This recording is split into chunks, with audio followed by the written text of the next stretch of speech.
to Rugby AM's Mad Monday. Back in the bunker.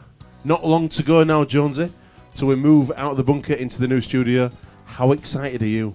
I can't wait, mate. Yeah, I'm going to tell you a little bit about it later on, but I interviewed Mike Stevenson this week for Rugby League World column, and I'm really excited.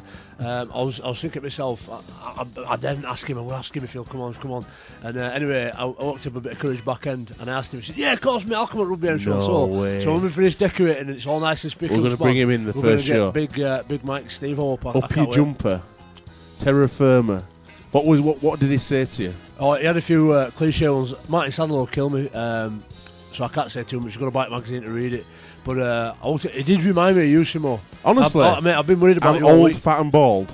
No, mate, honestly, some of the stories that he's got, obviously, I think watching him on a Friday night is a tip of the iceberg. Is what it? we know about Steve. Legend. Mate, the things that we don't know about him, what he has done is unreal. Obviously, it's no secret about his museum that he had there at Huddersfield, but he started that off in Australia, and he took it around the country on like festival type carnivals and different on a massive train, 1.2 million pound train. This is talking its 70s. And, a steam train or an electric train? Like, I don't know, mate. I can imagine him. I didn't go that deep. Him and Eddie. But well, you know, it was just him at the time. It reminded me of you because obviously, the chewing gum. Oh dear. The chewing gum is already all over the floor, featuring in the show. Stuck in my beard and all over the place. It reminded me of you as like a pioneer rugby league person, going around, journalist, interviewing people, and a lot of the qualities that he had then, I could see obviously in you. And I've been thinking about you all week because I worry about you. Cheers, I worry mate. about you when you go to these Muslim states, Dubai and that, and carry on. I see things that you're tweeting, and I just think he's going to get tied to a chair somewhere. I'll tell you what happened. But you come back with a £15,000 watch. So I know, mate. It's that was mad. But one thing I did do. I did do first time. I didn't do second time. The Sheikh of Dubai, right? Sheikh Zayed is probably a top bloke, and he controls the country over Twitter, right? So when they won the Expo, he tweeted, "We've won the Expo. I want every wall in Dubai covered, saying congratulations to Dubai, and everyone's off work for 3 days." And that is it. That tweet gone out, so no one worked for 3 days. What a bloke! But he looks like Eric Cantona. Really? Yeah, just like him. He's posted him everywhere, and I'm like, hey, Sheikh Cantona. So I tweeted a picture of him and put, Cantona, running Dubai 2014. The club was straight on to me. Get that off Twitter now. Apparently, that's treason in Dubai. Yeah. I could have been in prison. Or beheaded or something like that. Mate, hand off. This is why I worry about you. But I've got a question for you. Go on then. So, going to Dubai comes up quite a lot in rugby league terms, putting on exhibitions. Yep. You know, the Dubai people must get fed up of driving Lamborghinis around sand dunes and all that. They want to see rugby, they want to see rugby union. In your opinion, somebody's been to Australia in recent months, seen what goes on there, we've seen what goes on here in the UK, we talk about it every week. What sort of things do you think that we could get on in Dubai, spectacles? And do you think there's a scope for it, having been there and seeing what the country's like? What I think needs to happen, I think we need to have an expansion of the Nines game from the amateur game right the way through professional, and have like a Magic Weekend style event. And obviously the Australians got the Auckland Nines, and then do an what's the word? Expedition? No,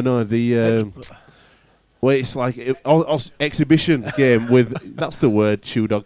Exhibition game with the Australians and the English teams in Dubai, because there's so many expats over there and so many people who just love sport. In general, Dubai people love to party, and they really celebrate any event.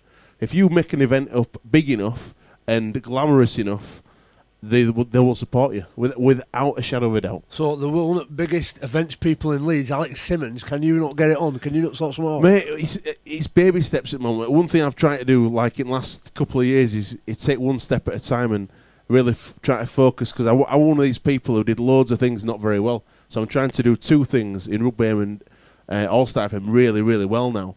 And I believe that let's get this house in order first. Let's get the studio up and running. Let's get the guys' profiles raised in the UK, because that's the big thing for me. Yeah. Like tonight, we're going to meet two fantastic lads, and the winners, because they've just beat Huddersfield, and he's payback on his old team. You're going to meet him very soon, and we've got some great stories from him and by him and about him. So you're going to see a real side to the rugby league lads that you don't normally see, and I think that's where this game can really blossom within people's minds and hearts, because I don't think the media's out there covering the game well enough from a from a banter point of view. So that's what we're doing here, and we're going to have a great show tonight. Are you excited? I'm very excited. If you remember last week, there's a few people complaining, upset about the microphones, and you talk about 1%ers doing one thing and learning every week. We've got a new microphone, looks like King's Speech for our guests. I'll just say hello. Is it on? Oh, it's not on now. One sec, turn it up. Say hello. Yeah, can you hear me? Whoa, now how clear is that? How good's Kevin Brown going to sound tonight? Our two guests. We should get him singing. Pardon? We've had some great response as well on the Try Me game. The boys are loving that. They're saying it's bear banter. I know you're not too keen on social media and Twitter and stuff, but it's all good. Yeah, mate, I appreciate it. I just worry about some of the things that go out. I run out with my fingers in my ears and my eyes shut. I get back in car and go back to Bramley. Right, what we're going to do is we're going to play a tune. Tyre, how are you this week? How did... Because Tyre's has anybody read the League Weekly column? Have you read it this week? The League Weekly? Yeah, have you read it? Mate, I write for Rugby League World. I'll get shot if I read League Well, what I want you to do, I want you to read it out, because last week we're just going to talk about roles within the team, right? Last week, Tyre committed to doing the column because I've been too busy, basically. I've done it for maybe 40 weeks every week. Tyre did it for 1 week, and last weekend he forgot. So I had to pull over on the hard shoulder and write this after work at Halifax. What I want you to do now, Jonesy, is read to the world what we did on Saturday in our Rugby League week. Read Saturday. I'm from Bromley, mate. Reading's new to me, Paul. You're a man of God. I know you read hard. On Saturday. On Saturday, Tyre, in brackets, Rugby AM producer Craig Tarbottom, a.k.a. Bradford Bulls Dolphin Teeth, stands naked in front of the mirror like a Rugby League ninja for 6 hours practising pronunciation of Manu Kafoa as he gets ready for his hosting job, Bulls versus London. Hashtag Go the Bulls. How was he 6 hours naked in front of the mirror, Tyre? Yeah, we're good. It passed the time on anyway. But I won't practice in Manakafoa or Matai Tonga. Matai Tonga. Yeah, that's what we're practicing. How was the game yesterday? You're going to give us game review later on. Just don't tell us in detail now. Was it a good game? Was it a bad game? Are we looking at the two relegation candidates? Were you watching them? I was watching one of them in London. Well, pretty poor side really yesterday. They had a few players out injured. Few players went off injured early doors. But Bradford did what they had to do and got the important win. I hope you sound more exciting on the mic on the pitch than you do in the studio. That's what I'm saying. Right, play a tune and we're going to get our guests on straight after this. What have you got for us tonight? Good tunes? Always good tunes. I'll surprise you. All right, go on. Welcome to Rugby AM. The free All-Star FM official.